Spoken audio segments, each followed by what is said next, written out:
What's going on YouTube? Quinn here from Double Edge Games, and it has been a minute since your boy has dropped one of these commentaries to where I'm giving you a lot of thought and detail and pretty much analysis over a certain video game franchise. And one, honestly, I wish I did not have to make this video, but it has to be done, especially at this point.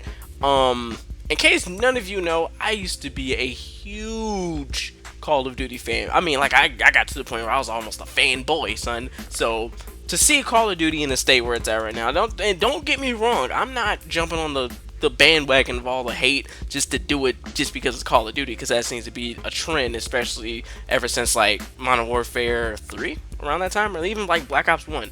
So pretty much what I'm gonna actually do today is I'm gonna just break down exactly pretty much my overall experience with Call of Duty, because I feel like it's running its course, but at the same time, dealing with a monster like Call of Duty, it's not going to end until them sales start going straight down the shitter. So without further ado, let's go ahead and jump in this video. Online.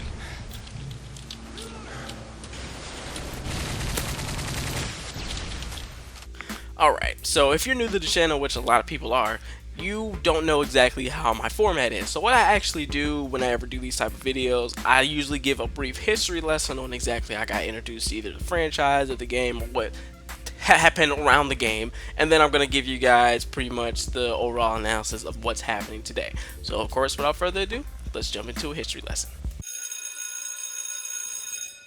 So my first Call of Duty, man, I remember that junk like it was yesterday. So, my dad actually had Call of Duty Finest Hour for the PlayStation 2 back when I was in like middle school at the time, or he got it like a little bit earlier before then, but I never really played it like that. So when it was about like, I would say like 2000, I would say like 6ish, that's when I actually like picked it up and played it. Right away, Call of Duty, the controls were just fluid. I love the way that you can actually aim down your sights, because not a lot of games did that. They just zoomed the camera in closer to the gun, but that actually made it feel like you were actually shooting the gun. So I always admired that about Call of Duty, because at that time they were really the only game doing that. No other game was really doing it like that and feeling that immersive, because back then they were doing all the World War II stuff, so it made you feel immersed within the battle. So after that, I would say maybe when I was in high school for some reason, actually before that, I was in middle school, my uncle played a lot of Call of Duty 2, and I remember him playing Call of Duty 4. And what was weird was because in my brain, I was used to seeing World War II. I was not used to seeing this new and improved looking warfare. I was like, hey, what is this? And he's just like, yeah, they're doing the modern war now, like war that we're currently going through. They're actually doing that in the game. And I was like, this shit looks lit. And I just looked at it and I was just like, this okay, I see where they're going with this. Because at that time, there were games doing it before, you know, Call of Duty actually did it. But to capture Call of Duty's control scheme and just the way how the game just feels natural, and putting that scheme within a modern shooting era, which we have not really been seeing as much, it blew me away. So I was like, okay, this game is just flat out dope. So whenever I went to go see my uncle, because at that time he lived around us, I always went over there just to go play it. And then of course when World at War came out, it was World War II, but it was still Call of Duty. And then that's when they put in the zombies, and that's when it blew my mind. I was like, they over here putting zombies in the game. Oh, shit. So I just went crazy. So after that, I had a little thing for Call of Duty. I was like, yo, if I ever get an Xbox 360, I am getting whatever Call of Duty they got out there. So for some reason, when it hit, I would say my sophomore year, that's when Modern Warfare 2 came out. And for some reason, I kept hearing everybody around the school just talking about, yeah, the new Modern Warfare 2, that shit dope, that shit go ham. And I was just like, I thought I was the only person playing Call of Duty, because at that time I wasn't like gaming online or really like gaming over anybody else's house except for my uncle's. And then apparently everybody loved Call of Duty, which I didn't know. So of course made a lot of friends, current friends to this day, where we used to go over my homie's house. We would just play Modern Warfare 2, doing the whole quick scoping thing. And then I would say the next year, that's when I actually got an Xbox 360. And of course the first game I had to get, well, of course I had to get Halo, because you know I played Halo 2. And then I got all the other the first Call of Duty game I got was Modern Warfare 2 on there. And then around that time Black Ops 1 was coming out, and I had to trade that in order to get Black Ops 1, and that game was a lot of fun. Mainly just the zombies. Multiplayer, I wasn't too fond of, but them zombies, I cannot tell you how many times I stayed up late playing zombies on that game. So when it comes to Call of Duty, I have a really strong like past with. I wasn't one of those dudes that just popped up around like Black Ops 2 and just loved the fucking game. So after that, just same cycle, buying the newest Call of Duty, playing the shit out of it. Modern Warfare 3 was the main one I played the most out of. Fucking love that game for some reason. And then Black Ops 2, you know, even Call of Duty Ghost, and then, you know, so on and so forth. But actually the train stopped with Ghost. That was pretty much like the last Call of Duty that I actually like really pre-ordered. But then again, that is a lie, because I did pre-order Black Ops 3 because that game looked dope. But the thing that killed Call of Duty Ghost for me mainly was just the fact that I saw there was a lot of shortcuts in the game, that, and like a lot of laziness. Like if you see the beginning intro to the game, it's actually literally cut and paste copies of what the end of Modern Warfare 2 was like, when you were getting helped into a helicopter, except in the beginning of Ghost you were getting helped in front of a truck and stuff like that. So it just felt like it was lazy to me. It didn't. And then Modern Warfare series had nothing to do with Ghost, so it wasn't like they were trying to like, oh look at this Easter egg and shit like that. It just seems like they just didn't want to put in whatever effort it made into making different, you know, animations to getting helped into a truck. But it just seemed like it just wasn't right. Like something about the game just feels like it wasn't right. It changed a lot of things, which I always said, but it just felt like it didn't do anything to push the series forward. Now keep in mind, Modern Warfare 3 wasn't really much different from Modern Warfare 2, but at the time with Modern Warfare 3 they added in the survival mode, which was a little bit different, and people were like, oh, okay, I see what they're doing. And then the multiplayer really got the biggest, like, pretty much tweak of all, and they added in like the specialist package, the assault package. It just added you a lot of variety in order to play the game and actually enjoy it and keep having fun. So it really wasn't much different there, but at the same time, Ghost for some reason just wasn't as fun to me. I just did not have a blast playing, and I had my friends there, we all played, but I just did not have the same amount of fun. So it's weird, because Modern Warfare 3 pretty much did what Ghost did, except Ghost just, I don't know, it's just weird. And then one thing I hated were the maps were just gigantic, and then you get shot from like every single freaking direction, and it wasn't like it was good map design. It wasn't. That's the fucked up thing, is that it wasn't. Either the maps were too small or they were too big. So they didn't have a good middle ground like how the other games did, where okay, this map may be a big map, but you can still get a nice amount of just a nice amount of fun out of it. But for Ghost, I just didn't. So after that, I really didn't even pre-order Advanced Warfare. I did pick it up after, just because it looked like it was actually doing the most different for the Call of Duty series, which it actually did. But the community hated it. I will stand by and say I actually loved that game. It did not fit well with the Call of Duty formula, but I do appreciate them actually, you know, wanting to do something different. But now they know what not to do for the community if they want to keep it striding forward. But I actually enjoyed Advanced Warfare. I thought it was good to see them actually take a chance like that, and I actually enjoyed the combat. I enjoyed the movement system. I enjoyed how it translated into multiplayer, how it was more momentum based, and you can actually turn the tide of combat on your hands whenever you do get into a gunfight, instead of just getting shot in the butt cheeks.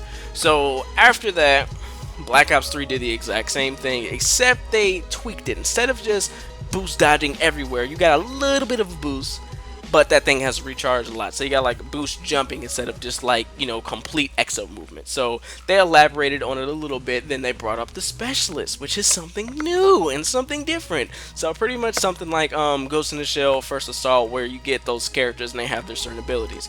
Same exact shit from the specialists that are in Black Ops 3. So that's your boy's history when it comes to Call of Duty. Now, why did I bring up that whole backstory and all that other stuff when it comes to Call of Duty? So I've actually been playing the game for a long time. So whenever I see what's going on with Advanced Warfare, when it comes to all the hate, which I don't care about, you know, disliking a video literally doesn't do shit to Activision until you don't buy the game and then you hurt with their wallet, then that actually brings it up. But the thing that bothers me is all these people who are out of the blue saying, you know, we need Call of Duty, what is it? It's going to the future. When can it go back to how it was? And blah, blah, blah. How come we had the same people saying, how come Call of Duty doesn't change? Why is it constantly doing modern shooters? Why don't they do something different? and then they do something different and they don't like it. Do you know why that is? People want to go back to how it used to be. That nostalgic feeling of, that boots on the ground combat that everybody keeps talking about. So now we get to the point of Call of Duty. What other bad decisions are they making besides where the creative end is? And don't get me wrong, I miss the old style Modern Warfare shooting. Trust me, I do. But the company worked on that, I guess, that game for like 2.5 or maybe like 2 full years before they actually like came out and talked about it, because they give them like 3 years now. So I would understand why they don't want to scrap it, because hey, we put this much amount of time in it, can't just scrap it just because they don't want it. So what do? They get you away just to buy that son bitch. They locked behind a game that you kept talking about was so good, which is that Modern Warfare, the first Modern Warfare. So that's why they remastered it and was like, hey, let's remaster the game and package it in with Infinite Warfare, baby. baby. Wait, you making boy supply drop come out for a minute. Shit. Anyway, that's the reason why you don't have a Modern Warfare remastered being released like some odd other months later. They're not gonna tell you that. They want to make sure like, oh, the only way you can get it is you gonna have to be able to get this Infinite Warfare. And then what's even more fucked up is that they want you, not they don't want you, you have to have the disc Infinite Warfare inside of your Xbox and or your PlayStation in order for you to play a downloaded game. So there is none of that, oh, I'm just gonna play this and just throw this shit away, so you're not gonna have to resell it. Do you understand that? They're just like saying, oh, you thinking you about to buy the Legacy Edition and then go turn in your copy of Infinite Warfare. Nah, son, you're gonna have to keep that boy in there. How come nobody is bringing this up? Everybody and their mom kept saying, oh, well, we're just gonna have to buy a Legacy Edition and then turn it back into GameStop. Like, you can't do that anymore. They want you, not they want you, you have to have the disc Infinite Warfare in order for you to play the downloaded game. There's no ifs, ands, or buts about that shit. So yeah, that's just out the window. So do you not see where that's fucked up at? They literally are making you buy Infinite Warfare if you want to play your old good shit. But the good thing is they at least know that's what you want. So your next Call of Duty will probably not be in the future, but of course they did say bullshit of, oh, well, there are fans out there who want us to change, so we gotta make sure we do it that way and please them, and then we gotta put out the old game we already released just to please the older fans. Like, dude, how about you just make another Modern Warfare, or make another World War II shooter, which other people want? Or what they could do, which is gonna be the biggest moneymaker, which people don't understand, they're gonna remaster Modern Warfare 2, most likely even World at War. They're gonna remaster all these games, and then they're gonna come out with another shitty Call of Duty that's gonna be like Infinite Warfare, that's futuristic and all the shit people don't want. And they're just gonna keep repeating that cycle, selling you an $80 game, and then making you have the disc of the other game, so you can't sell it back. That's fucked up. Nobody sees that shit. But it's kind of funny to me because Call of Duty was making the wrong turns with that, especially when they got to hitting that supply drop shit in Advanced Warfare, which, I'm gonna keep it real. I honestly was not paying that much attention to the supply drops. I was just like, oh, you get them for free in the game, they're just free. You get them every some odd matches. So I really wasn't making that much of a big deal about it, because usually the supply drops were just filled with weapons and weapon variations, so everybody got somewhat of a fair chance of the game. Until they put in advanced supply drops, where you get a higher chance of getting a rare or rarity weapon or whatever, and then it does more damage and shit like that. So they did shit like that, which I can understand why that's like a pay to win, like free to play model, even though the game isn't free to play. And then on top of that, when it got to Black Ops 3, I think it got even worse because they started putting exclusive guns that people who did not get the season pass, they do not have access to unless they spend them damn COD points on them damn supply drops. And then what's even funnier about it is, not only did they put the weapons in there and the supply drops, they made the drop rates ass. So you had to spend like literally $20 doesn't get you much out of a supply drop. There are people doing experiments on YouTube spending $100, $150, $200 on supply drops, and what does it get them? maybe gets them the same old melee weapon they had each time. I can just tell you this right now. I've opened, I can't tell you how many supply drops off of just the in-game currency. The most I spent on supply drops was $20 because I was thinking, oh, I'm gonna get that new MP40 or that version of that M1 Grand. I didn't get shit. I didn't get nothing. $20. It gets crazy because I've seen people for $100. That's more than what the base game costs. And they're doing that on microtransactions, boy. I don't get that. And then what's even funny is that they just want to try to come up with a system like so they can defend themselves. And then of course we had to make sure you're gonna get those whiny little shits. Like, oh, I don't want to spend my money. I want to actually play the game before I can actually earn it. That's pretty much what they're doing. They're just saying, oh, well, you know, you can get the COD points free in the game, because that's how they tricked you. When the game first came out, it didn't have an option for, you know, you purchasing COD points and all that shit. You had to earn them in the game, and then they're just like, fuck it, let's just steal their money, because they already know they're going to want that new weapon that's in there, so they ended up pulling that fuck shit on you. So it just got even worse because they were putting in the FAMAS from Black Ops 1, which was the most devastating gun in that game. And they put that in that game. It's got fucking ridiculous. I don't mind melee weapons because they all one hit. I don't care about that shit. But when you start putting in guns like the FAMAS, the MP40, infamous guns of the Call of Duty series, when you start putting that shit in the game, bruh, it's just like, what are you trying to tell them? Like, oh yeah, man, we really need this money to make this new game, even though we already got $60 out of you. Now, I understand, because another YouTuber brought this up, that the gaming industry is changing. Therefore, even sometimes the base game doesn't even make up a lot of the profits for where they can actually live comfortably. Which I've heard in some cases of certain development teams that are either going out of business or they went over their budget or just, you know, something like that. But for a monster like Call of Duty that's been selling like hotcakes since like 2009? Like, that, are you shitting me, bruh? Like, it just doesn't make sense to me. So, this is pretty much, I'm not even like trying to rip this game a new one. I'm not even trying to tell people don't buy the game. I'm not. I don't care if people don't like the game or if they love the game. That's their opinion. That is cool as shit. But personally, this has been another year where I don't pre-order and or buy the Call of Duty game, mainly at launch or until I see something that I may like about the game. Now, I'm going to keep it real. From what I've seen so far, it just looks like another Black Ops 3, which Black Ops 3 was fun, which I don't mind.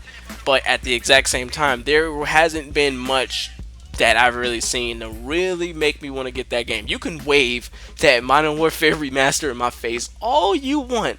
Bruh, I got that game sitting over there on my nightstand, bruh. If I want to play that shit, I'll play it. Yeah, you can play it with remastering graphics, all this other shit. But I'm like, bruh, this prime example for, I don't know why people want all these remasters, but prime example is Gears of War Ultimate Edition. Everybody lost their goddamn shit, mainly because it was coming to PC, and that game was really fucking broken. I'm not saying this game's gonna be broken, but I'm just saying most of these remasters don't have that much to offer except just playing the same game you already did that just looks better. That's it.